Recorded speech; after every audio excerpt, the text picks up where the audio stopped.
Trois raisons. La première est de se mettre dans le cycle commémoratif de la Grande Guerre. La seconde, c'est d'apporter quelque chose de nouveau sur la guerre aérienne. Et la troisième, dans une exposition temporaire, c'est mettre dans un même lieu des objets et des œuvres qui se trouvent dans des musées ou des institutions différentes. Donc voilà trois raisons qui permettent de proposer aux visiteurs une exposition sur Verdun, la guerre aérienne, qui change un peu de ce qui a pu se faire et qui permet de voir des choses que l'on ne voit pas habituellement. L'avion change totalement l'art de la guerre. Depuis des millénaires, on se battait à pied, à cheval, mais à plat. Avec l'avion, on se bat aussi dans la troisième dimension. Donc cela change les combats au sol avec l'action dans les airs. Cela implique les populations civiles qui peuvent être bombardées loin du front et cela va changer totalement la guerre pour tout le XXe siècle et jusqu'à aujourd'hui.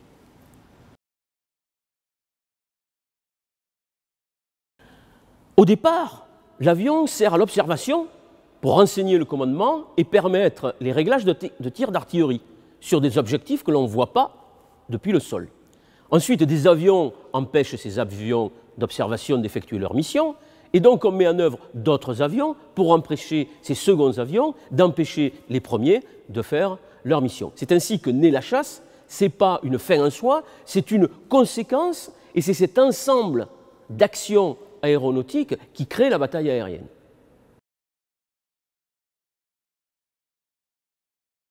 Le visiteur pourra voir le bébé Newport. C'est l'avion emblématique de la bataille de Verdun.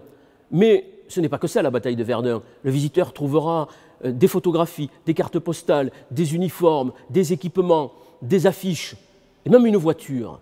Et donc c'est l'ensemble de ces objets, de ces œuvres, qui leur permettra de comprendre le contexte de la bataille aérienne de Verdun.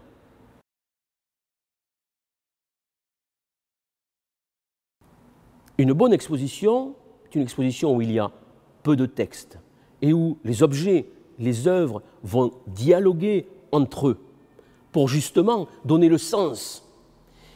Le choix, c'est trouver les bons objets qui, mis en covisibilité, vont permettre aux visiteurs intuitivement de comprendre ce dialogue.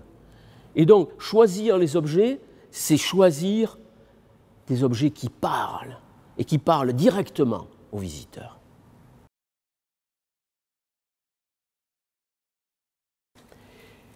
Deux commissaires, sans aucun doute pour des raisons scientifiques.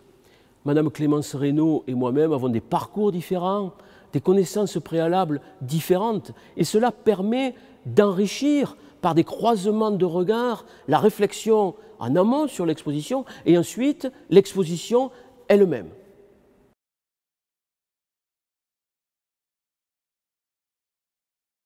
Cette collaboration s'est faite assez simplement parce que Madame Clémence Reynaud et moi-même connaissons ces institutions, ces musées, nous connaissons certaines des responsables, nous leur avons fait des propositions, ils ont été intéressés par notre projet et nous avons vu comment certains de leurs documents d'archives, de leurs objets, entraient de manière intéressante dans le propos de notre exposition et entraient en dialogue les uns avec les autres.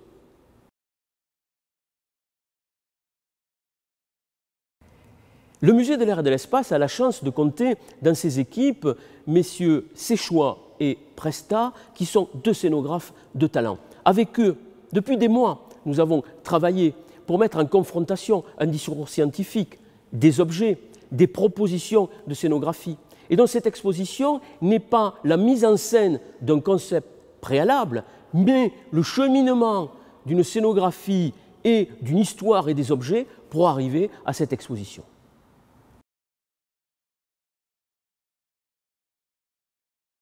Il ne s'agit pas d'un catalogue d'exposition, puisqu'un catalogue d'exposition présente avec des notices toutes les œuvres présentées. Il s'agit d'une publication qui accompagne l'exposition, mais qui a sa vie propre. Il a été écrit par une quinzaine d'auteurs venus d'horizons différents, des universitaires, des conservateurs, des militaires, qui, à partir souvent des sources primaires, les archives, apportent de nouveaux regards, de nouvelles connaissances sur la guerre aérienne. Et nous espérons enrichir ainsi la bibliographie de la Première Guerre mondiale. La mémoire collective a retenu quelques noms. Navarre, Fonck, Guinmer. Mais d'une certaine manière, ce sont des arbres qui cachent la forêt, parce que la majorité des personnels de l'aéronautique, les pilotes et les observateurs, n'étaient pas des as. Et dans l'exposition et dans la publication, nous proposons quelques autres portraits. Un curé, le fils d'un richissime banquier amateur d'art, un boxeur, fils de mineur, un noir américain, petit-fils d'esclave, un indo-chinois. Finalement, les atypiques, c'était peut-être les as.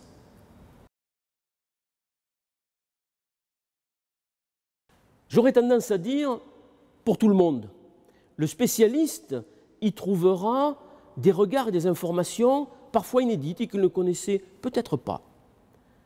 Le néophyte apprendra ce qu'est la guerre aérienne et comprendra pourquoi elle change toute la guerre du XXe siècle. Et le professeur trouvera une illustration pour ses cours à travers des informations qui ne sont pas dans les manuels, mais qui sont parfaitement en résonance avec les programmes scolaires. C'est un groupe de personnes importants, conservateurs, historiens, archivistes, graphistes, scénographes, muséographes, spécialistes de multimédia, photographes, mais aussi électriciens, menuisiers, peintres. C'est un ensemble de professions qui doivent savoir s'écouter, se parler pour mettre leurs compétences en commun et pour proposer aux visiteurs cette exposition qui peut être une réussite justement à cause de ce travail collaboratif.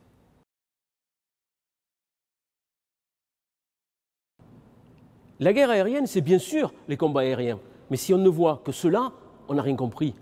La guerre aérienne, elle est dans un contexte militaire, mais aussi dans un contexte de société. C'est un enjeu de propagande. Dans cette guerre inhumaine, il faut créer des héros. Et pour créer des héros, il faut aussi des moyens. Il y a certes l'avion, mais la voiture est quelque chose de rare, et c'est un élément qui permet de parler du héros.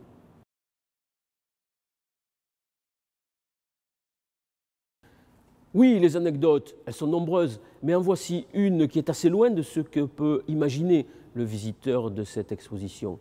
Il s'agit d'un PV pour excès de vitesse. Oui, ça existait déjà. C'est le capitaine Guinmer qui allait trop vite sur l'avenue de la Grande Armée et qui a failli renverser 2 agents de ville.